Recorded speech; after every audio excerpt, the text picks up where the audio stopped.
விசுவாசித்த யூதர்களை நோக்கி நீங்கள் என் உபதேசத்திலே நிலைத்திருந்தால் மெய்யாகவே என் சீடராய் இருப்பீர்கள். கர்த்தருக்கு ஸ்தோத்திரம். பாருங்க, சத்தியத்தையும் அறிவீர்கள், சத்தியம் உங்களை விடுதலையாக்கும் என்றார். சத்தியம் உங்களை விடுதலையாக்கும் என்றார். கர்த்தருக்கு ஸ்தோத்திரம்.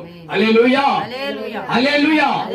இயேசப்பா சொல்றாரு, நீங்கள் விசுவாசத்தோடு என்னிலே நிலைத்திருந்தால் எனக்கு சீசராய் இருப்பீர்கள்.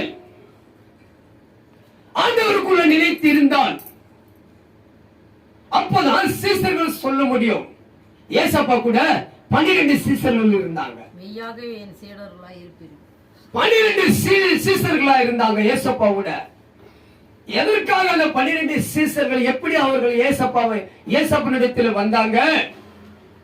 அவங்க மீன் பிடிக்கிறவங்க. மீன்களை பிடித்துக் கொண்டே இருக்கிற நேரத்தில் ஏசப்பா அந்த கரையோரமா போய் கொண்டிருக்கிற நேரத்தில் அந்த மீன் பிடிக்கிறவர்களை பார்த்து ஏசப்பா சொன்னாரு, அவர்களை அழைத்தார். ஏசப்பா அவர்களை கூப்பிட்ட உடனே அவர்களுக்கு ஒரே ஒரு வார்த்தை சொன்னார். என்ன சொன்னார்? என்னக்கா, நீங்கள் மனிதர்கள் பிடிக்கும்படியாக சேவன் சொன்ன அந்த வலைகள் எல்லாம் போட்டு ஏசப்பனோட